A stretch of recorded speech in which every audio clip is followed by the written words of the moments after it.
정용섭의 인문학적 기독교 풀이. 기독교가 먹고. 제1강 강의 안내. 지난 몇 년 동안 저는 목회와 강의 외에 두 가지 작업에 힘을 쏟았습니다. 하나는 설교 비평이고 다른 하나는 설교가 무엇인가에 대한 강령과 글쓰기였습니다. 설교 비평은 유명 설교자들의 설교를 비평한 것이고, 강령과 글쓰기는 설교 전체에 대한 개론, 예를 들면 한국교회의 강단은 무엇이 문제인가, 성령론적 설교란 무엇인가, 설교와 해석학 등의 주제를 다룬 것입니다. 열 몇 편의 글을 강의 안으로 묶어 지난 봄 학기에 영남신학대학교에서 조직신학과 설교라는 타이틀로 강의를 했어요. 앞으로 정리해서 책으로 낼 생각입니다. 제가 설교 비평을 한다는 게 외도하는 것과 비슷합니다. 제 전공은 설교학이 아니라 조직신학이거든요.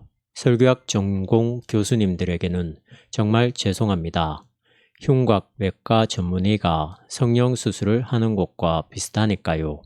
제 입장에서는 성형외과에서 성형수술이 마음에 들지 않으니까 그렇게 하지 마라. 자연적인 아름다움을 살려라. 대충 그렇게 주장하는 거죠. 재미삼아 말씀드리는 거니까 오해하지는 마세요.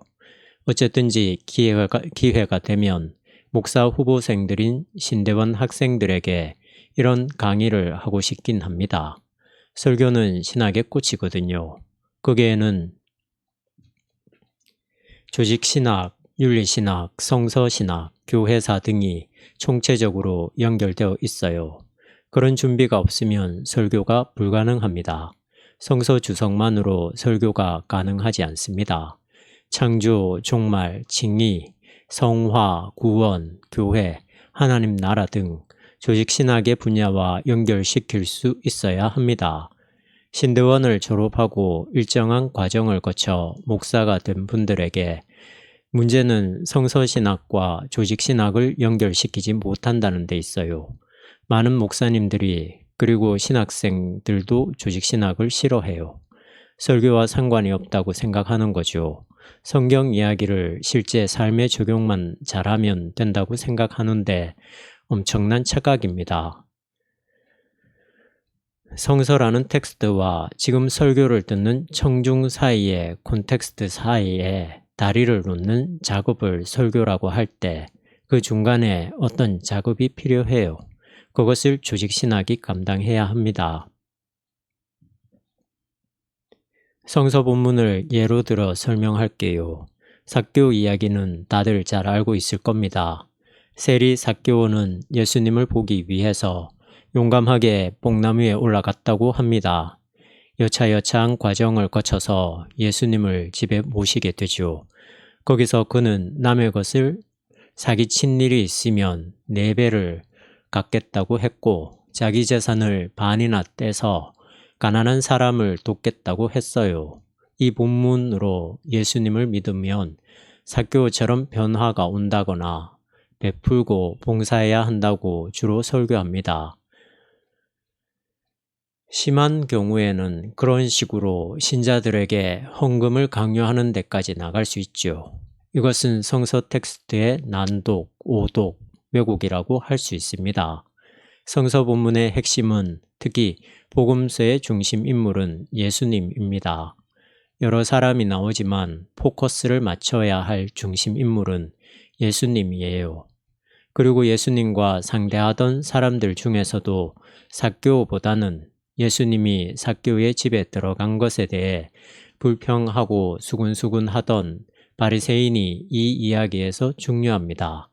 굳이 예수님과 상대한 사람들을 설교의 주제로 삼고자 한다면 삭개오가 아니라 바리새인이어야 하죠. 바리새인들의 율법주의, 자기 성취, 자기 집중이 하나님 나라에서 얼마나 동떨어진 것이냐를 찾아야겠지요. 삭개오는 바리새인들의 문제를 부각시키기 위해서 나오는 하나의 장치에 불과합니다. 이 본문에서 핵심은 이런 자를 구원하러 왔다는 거예요. 삭개오의 변화는 종속적인 문제입니다. 예수님을 만난다고 해서 재산을 나눠주어야만 하는 게 아니거든요. 거꾸로 예수님을 만나지 않아도 그런 봉사와 희생은 얼마든지 할 수 있는 일이잖아요. 우리는 성서 본문에 대해 오해를 많이 합니다. 특히 한국 교회의 적용 중심식 설교나 성경 읽기가 일종의 포퓰리즘에 빠져 있다는 게 문제예요. 사람들에게 얼마나 은혜가 되느냐, 사람들을 얼마나 교회로 끌고 오느냐에 모든 목표가 집중되면 성서 텍스트가 오독됩니다. 그래서 요즘 저는 성서 텍스트 도파보기 작업을 해야겠다는 생각이 많이 들어요. 도파보기는 자세하고 깊게 살핀다는 순수 우리말입니다.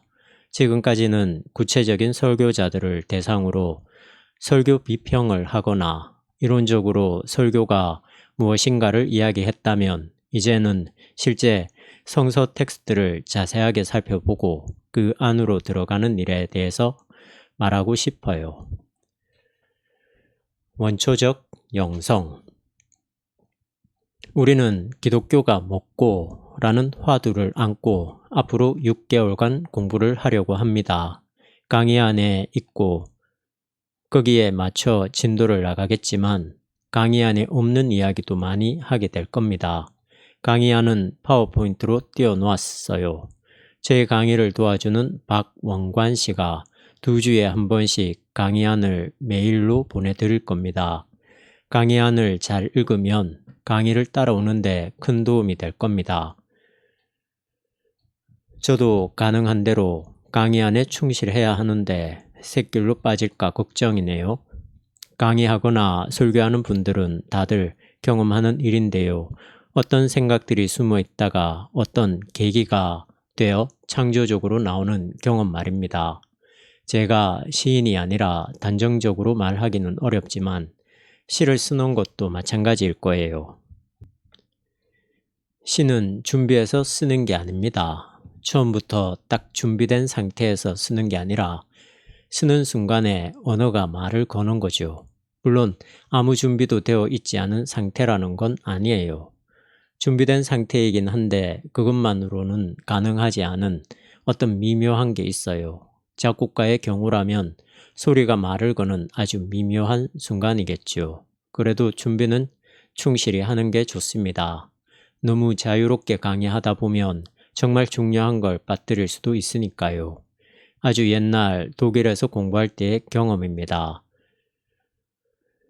대학에 여러 가지 종류의 강의 형태들이 있습니다. 가장 기본적인 게 포레중이에요. 이 단어는 읽는다는 뜻의 레젠과 앞에라는 전치사 포가 조합된 말입니다. 독일어는 조합이 잘 돼요. 그래서 철학을 할 수 있는 것 같아요. 앞에 무슨 단어를 붙이는가에 따라 의미가 확장되거든요. 포레중은 가장 기초적인 강의입니다. 말하자면 개론이죠. 우리나라 신학대학교에서는 개론 수업을 강사나 젊은 교수들에게 주로 맡기는데요. 독일에서는 이 포레중 수업을 노교수들이 맡습니다. 경우에 따라 다르지만 제가 경험한 걸로만 말한다면 보통 100명에서 150명 정도의 학생들이 수업을 듣고요. 그 분야의 최고 권위자가 강의합니다. 우리 같으면 그런 노교수들은 고급 세미나나 하려고 할 텐데요. 포레 중에서 많은 경우 노교수가 강의안을 놓고 읽습니다. 책 읽듯이 읽어요.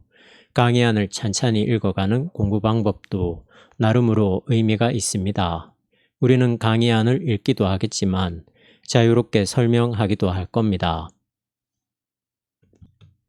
제 강의안에 머릿말이 나오는데요. 사실 이것만 갖고도 1시간은 설명해야 합니다. 핵심적으로는 기독교가 뭐냐, 믿는다는 게 뭐냐 하는 것에 대해 질문을 좀 하자는 거죠. 기독교에 대해서 너무 아는 것처럼 지나치고 있는 게 아니냐고요. 깨놓고 보면 아무것도 모르면서 스스로 아는 것처럼 속거나 속이고 있을 수 있잖아요. 그런 게 많은 것 같아요.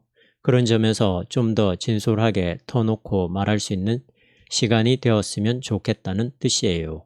제 강의 전체 제목은 기독교가 먹고입니다. 이건 일종의 신앙적 화두예요. 화두를 붙들려면 인간, 세계에 대한 전반적인 사유가 필요합니다. 제 강의는 그걸 바탕에 놓고 기독교 신앙 안으로 들어가자는 취지입니다. 제가 자주 쓰는 표현이 있는데 어디로 들어가자는 말을 생각해 보세요. 들어가자는 말은 어떤 세계가 있다는 걸 전제합니다. 음악이든 미술이든 어떤 세계가 있죠. 세계는 무슨 세계가 있다는 말이야 하고 이상하게 생각한다면 그는 예술이나 이 세상을 전혀 모른다고 할 수 있습니다. 기독교도 마찬가지예요. 거기에는 많은 세계가 담겨 있습니다. 기독교 교리 단어 하나에도 우리 신앙의 선배들이 치열하게 고민했던 수많은 영적 담론이 들어가 있어요. 기도원에서 기도하다가 단박에 받아낸 교리는 하나도 없습니다. 우리는 예수님의 말씀을 들으면서 예수님은 역시 다르구나. 하나님의 아들이니까 모든 걸 하나님으로부터 직접 받아서 말씀하셨을 거야 라고 생각할 겁니다. 정말 그랬을까요? 예수님도 시대의 아들이었다는 사실을 잊지 마세요. 역사의 아들인 거죠. 유대인의 전통, 역사, 그 당시의 삶을 벗어나지 않았어요.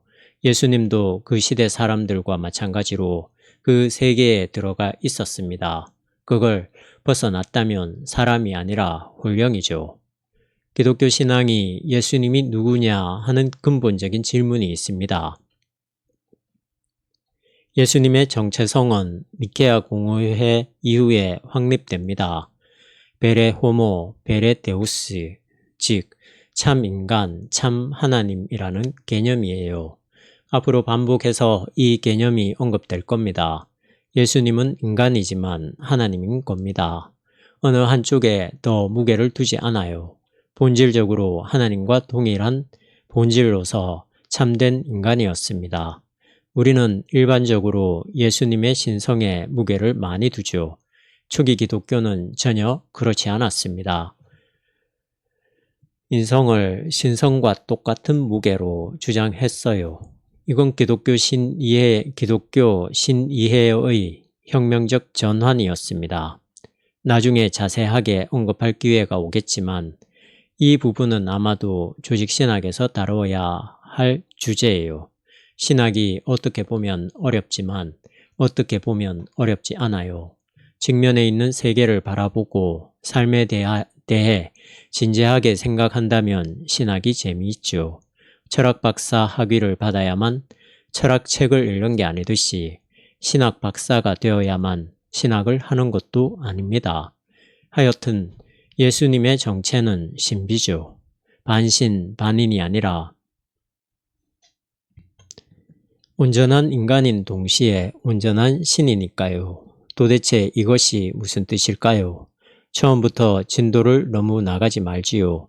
오늘은 이 정도만 할게요.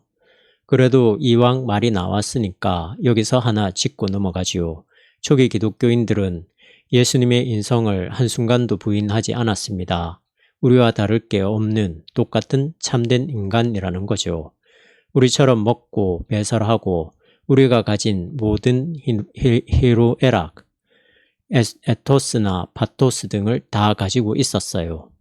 어느 한 가지라도 빠지면 인간이라고 할 수 없는 거니까요. 그렇다면 예수님이 그 시대의 아들로서 인식에서도 제한적이었다는 말이냐고 물을 수 있겠죠. 오해하지는 마세요. 지금 예수님의 신성을 부정하자는 게 아닙니다. 예수님이 사셨던 그 시대는 신화적인 시대였어요. 그러니 예수님이 세계를 바라보는 형식도 2000년 전 고대인의 것이었다는 겁니다. 그때는 물리학이 많이 발달하지 않았어요. 당연히 예수님도 태양, 화산, 해일 등에 대해 잘 알지 못했겠죠. 성서시대 사람들이 자연과 세계 앞에서 얼마나 두려워했을지 시간을 거슬러 올라가 생각해 보세요. 제가 아무개 목사님에 대한 설교 비평을 하면서 시간 여행이라는 한 대목을 잡아서 말했습니다. 성경을 지금의 관점으로 읽지 마라. 시간 여행을 해서 2000년 전으로 돌아가라고요. 그 시대로 가서 그들의 삶과 언어로 그들의 세계관으로 읽으라는 겁니다. 전문적인 용어로 하면 그들의 지평에서 성서 본문을 이해하고 경험해야 한다고 말이죠. 모차르트의 음악을 연주하려는 사람이 지금의 현대적 감각만으로 그의 음악을 이해하려고 한다면 우스운 일이잖아요. 그가 살았던 18세기 후반 고전주의 시대로 돌아가야죠. 마찬가지로 성서를 해석하려면 2000년 전으로 돌아가야 합니다.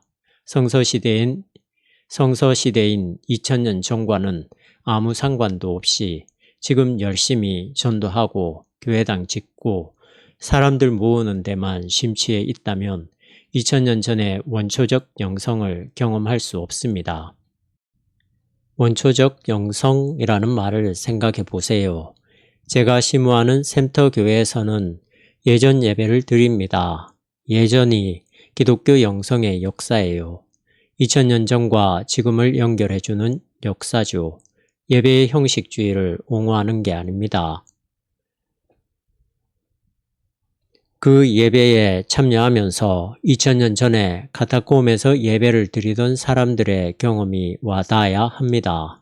2000년 동안 기독교인들이 어떻게 기도하고 찬송하고 말씀을 대했는지 배워야 합니다. 지난주 예배 순서를 보면 사도신경이 아니라 니케아 신조가 나오는데요. 그걸 신앙고백 시간에 같이 읽었습니다. 사도신경과 비슷한 내용이지만 조금 표현이 다릅니다. 우리가 325년에 있었던 니케아 공호회의 신조를 통독한 거죠. 역사 속으로 들어간 겁니다. 한국교회에서 참 안타까운 게 성서 텍스트와 2000년의 영성을 보자기에 묶어놓고는 펴볼 생각조차 안 해요. 대신 지금 여기서 경험할 수 있는 개인적이고 주관적인 그리고 심리학적이고 감상적인 영성만을 좋아합니다. 그런 식의 영성이 초기 기독교의 원초적 영성과 얼마나 소통할 수 있을지에 대해서는 좀 회의적입니다. 이런 것들이 전부 무의미하다는 뜻은 아니에요. 개인의 주관적인 결단 혹은 실존적인 영성과 2000년 기독교 역사 및 성서 텍스트가 안고 있는 객관적인 세계가 조화를 이뤄야 한다는 거죠. 예수를 믿는 것도 내가 믿어야 하는 거지 내가 믿음이 없는데 그게 가능하냐고 주장한다면 기독교의 원초적 영성에 대해서 뭔가 경험이 없는 겁니다. 알겠습니까? 강하게 끊어서 말합니다. 여러분이 믿지 않아도 하나님은 구원 역사를 이루어 가십니다. 우리는 그걸 놓치고 내가 믿는다는 것에 열중하죠. 여러분이 믿지 않아도 구원받을 가능성은 높습니다. 구원은 하나님의 일이에요. 내가 뭘 믿는다고 해도 그것은 하나님의 일과 거리가 멀 수 있습니다. 하나님의 일에 비하면 개인의 실존적인 믿음과 결단은 우스운 거예요.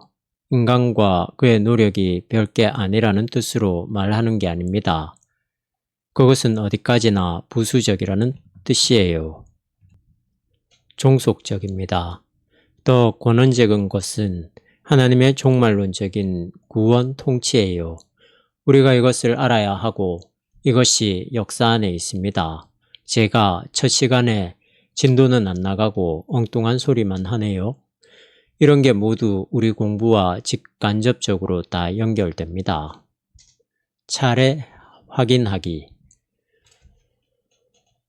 우리가 앞으로 공부하게 될 내용을 간략하게 차례대로 살펴보겠습니다. 시작은 초기 기독교의 배경입니다. 그 배경은 물론 유대교입니다. 유대교를 빼놓고는 초기 기독교를 이해할 수 없으니까요. 구약에서 볼 수 있는 유대인의 생존 투쟁, 율법, 신의 산, 안식일, 성결법 등등을 공부하게 될 겁니다. 우리가 기독교를 단순히 교리적으로만 어렴풋이 알고 있는데요. 인문학적으로 어떤 내용을 담고 있는지를 알아야 합니다. 시내산 하나만 하더라도 할 말이 산더미 같습니다. 시내산은 율법을 받은 산이에요. 시내산은 모세가 소명을 받은 호렙산과 똑같은 산입니다. 미디안의 제사장인 이드로는 모세의 장인이었습니다. 미디안 신을 섬기던 제사장이었는데 모세가 그의 대릴사이가 됩니다. 모세가 이드로와 40년 동안 먹고 자고 했다면 미디안 종교의 영향을 많이 받았다는 건 명백한 사실이에요. 호렙산은 미디안 종교의 성지였어요. 모세가 왜 이 미디안의 성지에서 하나님의 소명을 받았는지 촘촘히 검토해야 한다면 공부할 게 얼마나 많겠어요. 안식일 문제도 그렇습니다. 유대인이 인류에게 준 유산이 많이 있는데 그 중에서도 안식일은 정말 큰 유산입니다. 사회과학적인 차원에서도 혁명적인 법이에요. 복음서의 설명에 따르면 예수님은 이런 율법과 충돌을 많이 했습니다. 왜 그랬을까요? 율법은 자유를 주고 해방하고 생명을 살리기 위한 것인데 교조화가 되면서 잘못 사용되었거든요. 성결법에 따르면 돼지고기를 먹지 말아야 합니다. 유대인들은 왜 먹을거리마저 이렇게 까다롭게 구별했을까요? 이유가 뭘까요? 그 시대에는 위생 상태가 좋지 않고 전염병이 많이 돌았기 때문에 지방이 많은 돼지고기 등은 건강에 좋지 않았어요. 그래서 안 먹는 게 건강에 유익했죠. 하여튼 우리가 유대교를 이해해야 하는 이유는 초기 기독교가 여기에서 시작했기 때문입니다. 두 번째 단락은 예수님에 관한 것입니다. 역사적 실존 인물이었던 예수님의 진면목을 따라가자는 겁니다. 처녀 마리아, 인간 예수, 출가, 세례 요한과 예수, 하나님 나라, 팔복, 제자 선택에 대한 설명이 나옵니다. 세 번째 단락은 예수님에게 일어난 사건 중에서 가장 중요한 십자가와 부활 사건입니다. 십자가와 부활도 오해되는 경우가 많습니다. 보통 예수님이 인류를 구원하기 위해서 하나님이 예정해 놓으신 십자가를 지셨다고 말합니다. 그건 교리적인 설명입니다. 그 교리 안에서 더 궁극적인 실질이 있어요. 그걸 볼 수 있어야지요. 만약 예수님이 인류 구원이라는 사명으로 십자가를 지셨다면 십자가 위에서 엘리 엘리 라마 사박다니라는 절규를 쏟아내실 까닭이 없지요. 생각할 게 정말 많습니다. 네 번째 단락은 세계교회의 역사인데요. 오순절 성령 강림 313년, 1054년, 1517년, 솔라 스크립투라, 솔라 피데, 솔라 그라티아, 1948년이라는 키워드를 중심으로 공부하게 될 것입니다. 이것만 공부를 잘해도 신대원 3년 졸업한 거나 마찬가지예요. 유대교와 기독교의 관계, 십자가와 부활, 마틴 루터가 개신교 신앙의 슬로건으로 내놓은 세 가지 명제인 솔라 스크립투라, 솔라 피데, 솔라 그라티아만 알아도 개신교의 특징을 알 수 있습니다. 1948년은 WCC가 창설된 해입니다.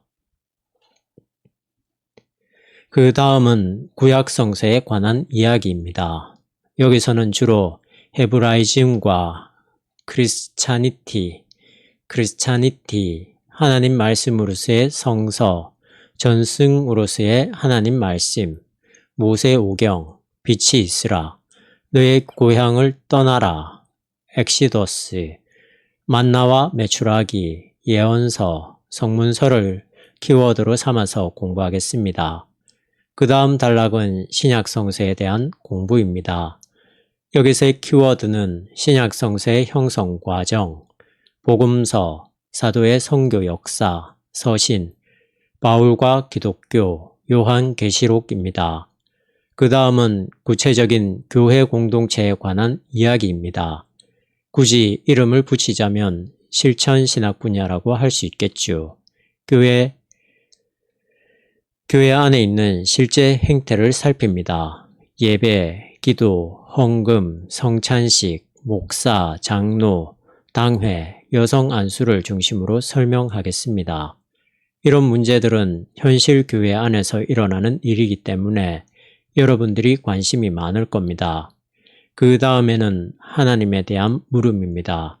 이 대목에서의 핵심 개념은 존재에 대해서 실체론적인 하나님 이해, 신앙적 인식론, 하나님의 불변성, 비종교적 해석, 삼위일체로의 하나님입니다.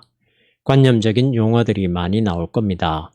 거기서 너무 힘들어하지 마십시오. 예를 들어 삼위일체 개념을 모르면 하나님을 모른다고 할 수 있어요. 도대체 삼위일체가 무엇일까요? 어거스틴은 삼위일체를 언급하면서 성서만이 아니라 플라톤 사상을 많이 받아들였을까요? 어렵다고 생각하지 말고 힘을 내서 잘 따라가 봅시다. 인간에 대한 질문을 하지 않을 수 없겠지요. 인간은 무엇일까요? 신앙은 인간을 아는 일을 완전히 포기해야만 할까요? 인간 창조와 진화, 호모 에렉투스 등등에 대해서도 설명할 겁니다. 호모 에렉투스는 200만 년 전에 나타난 인류의 조상입니다. 침팬지와 인류가 갈라진 그 시기의 생물학적 인간이죠. 그러한 생물학적 인간 이해를 부정할 수 없습니다. 그걸 두려워할 필요가 하나도 없어요. 그런 다음 기독교의 인간 이해로 넘어가는데요. 인간은 흙이다. 영적인 존재. 인간 현실로서의 죄를 다룹니다. 죄에 대한 이해가 필요하기 때문이죠. 죄는 숙명인가요? 과연 죄가 뭔가요? 한국 교회의 병폐 중 하나가 죄책감에 근거한 영성입니다. 죄가 기독교의 현실이기는 합니다. 그러나 그것이 심리적으로 작용한다는 게 문제지요. 헌금 못했는데, 기도생활 못했는데, 새벽 기도에 빠졌는데 이러다 내가 어떻게 되는 거 아닌가 하는 불안 심리에 빠져 있어요. 이것은 인간의 생명을 죽이는 일입니다. 그렇다면 기독교가 말하는 죄는 무엇일까요? 여기에 대해 이야기할 것이 많습니다. 인간에 대한 질문은 윤리적 질문을 야기합니다. 기독교의 윤리적 지평입니다. 가치 판단, 존재와 행위, 개인과 사회, 성선은 기독교 윤리의 전범인가, 인간 본질로서의 성, 금욕과 쾌락, 청빙과 소유, 유기론적 생명윤리 등을 키워드로 설명하게 될 겁니다.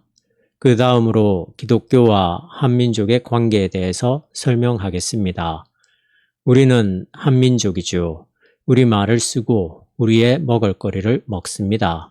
한민족과 기독교의 관계 및 토착화에 대해서 살펴보려고 해요. 그 나라에 들어온 선교사들이 누구였는가에 따라 신앙 색깔이 달라지는 경향이 있습니다. 우리에게 복음을 전해준 분들은 미국 선교사들인데요. 그분들에게 감사하기는 합니다. 그러나 조금 안타까운 점은 우리나라에 들어온 침례교, 장로교, 감리교 선교사들이 세계 교회의 주류가 아닌 지류에 해당하던 근본적인 성향의 사람들이었다는 사실이에요. 그래서 지금 우리의 신앙이 이 모양으로 나타나게 된 겁니다. 처음 출발이 그랬어요. 그러나 우리의 문제는 우리가 책임져야죠. 소제목으로 이승훈과 김대건, 기독교 신앙과 서구 문화, 언더우드와 아펜젤러, 직접 선교, 간접 선교, 근본주의, 기독교 교파를 다루었고요. 마지막으로 다룰 주제는 21세기의 한국교회입니다. 한국교회의 미래는 있는가? 복음 세상 아닌가 바뀐가? 타종교에도 구원이 있는가? 남북 통일은 구원이다. 땅은 하나님의 것이다. 기독교의 구원론적 지평 등등을 소주제로 다룰 생각입니다. 위의 내용을 뼈대로 하고 중간에 다른 내용들이 첨가될 겁니다. 종말론적 구원. 저는 기본적으로 기독교를 구원론적 관점에서 설명하게 될 겁니다. 기독교는 종말론적 메시아 공동체니까요. 지금 언급한 구원론과 종말론적 메시아 공동체라는 단어를 연결해서 A4 용지 신매로 신앙적 에세이를 쓸 수 있는지 자문해 보십시오. 교회는 오고 있는 하나님 나라를 받아들이고 그런 토대에서 살아가고 그것을 전하려고 하는 공동체입니다. 종말론을 주술적으로만 생각하는 사람들도 있습니다. 그게 아닙니다. 종말은 역사관입니다. 마르크시즘은 기독교 종말론의 세속화입니다. 종말론은 마지막 때가 무엇인가에 대한 깊은 통찰이고 고민이에요. 종말을 생각하자면 현재와 과거도 생각해야 합니다.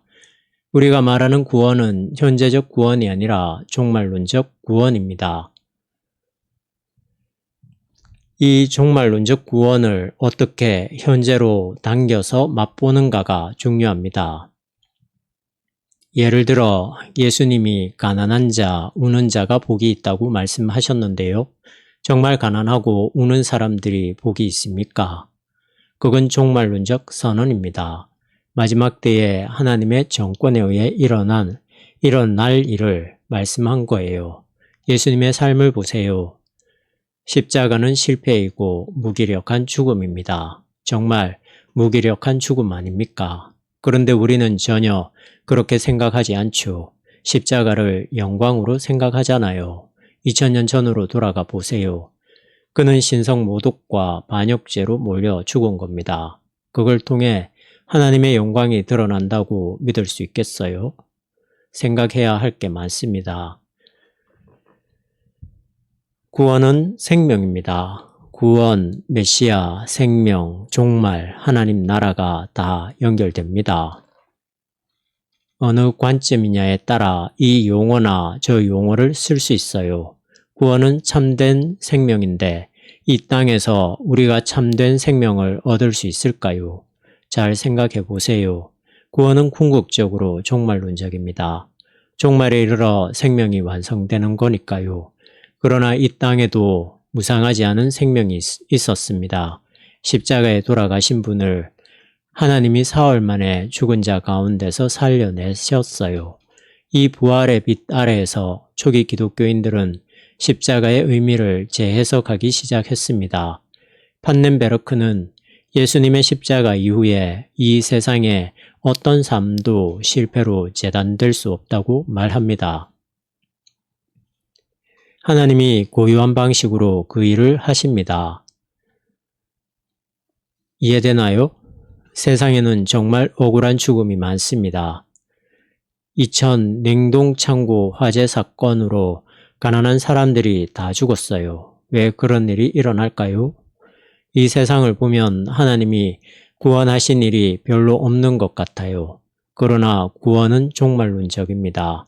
우리는 지금 그것을 기다립니다.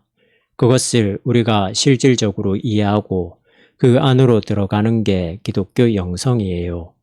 그러면 삶이 변하게 됩니다. 영성의 대가들을 보면 알 수 있잖아요. 어느새 오늘 예정된 강의 시간이 지났네요. 앞으로 6개월 동안 공부할 걸 지금 다 끝낸 셈입니다. 오늘은 맛보기로 보여드렸고요. 이런 이야기 안으로 세밀하게 들어가면 할 말이 얼마나 많겠어요. 이번 강의를 통해 여러분이 이런 딱딱한 주제에 재미를 느끼는 계기가 되었으면 좋겠어요. 여러분이 재미가 있으려면 먼저 제가 재미있어야 하는데요. 저는 재밌습니다. 오늘 강의의 결론은 기독교에 대해서는 우리가 생각하고 공부할 것이 무지 많다는 겁니다. 기독교가 그렇게 우습게 믿어도 될 만한 게 아니에요. 정말 엄청난 사태입니다. 질문하신 분이 있군요. 복음을 전하려면 쉬워야 하는데 목사님 설명을 들으니 너무 어려운 것 같습니다. 기독교 복음을 아는 게 어렵습니까? 쉽습니까? 어렵다니 걱정이네요. 복음을 전하는 게 말로 가능할까요? 복음 전도의 정형화된 패턴은 있습니다. 하나님이 세상을 사랑하셨지만 인간이 죄를 지어서 생명을 잃었는데 인간이 생명을 얻을 수 있는 유일한 길은 십자가에 달려 돌아가셨다가 3일 만에 죽은 자 가운데서 부활하신 예수님을 믿는 것이라고 말입니다. 옳은 이야기이긴 하지만 이런 말로 교회에 나올 사람이 있을까요? 복음을 전하는 게 형식은 단순할지 몰라도 그 안으로 들어가면 내용이 심오하죠. 땅속의 개미집과 비슷합니다. 구멍만 보면 개미 한 마리 왔다 갔다 하는 것 같은데 들어가면 갈수록 넓습니다. 거대한 빌딩 같잖아요. 두 번째 질문은 다음입니다. 종말론적 관점을 알면 일상에서 벌어지는 고통 문제가 해결되나요? 대답하기 곤란한 질문이군요. 해결되기 어렵습니다. 종말론적 관점을 가졌다고 해서 암에 걸린 사람이 고통에서 자유로워지겠어요? 영성이 깊어지면 좌절이나 낙심을 극복할 수 있지만 그 단계까지 들어가는 것도 쉬운 일이 아니죠.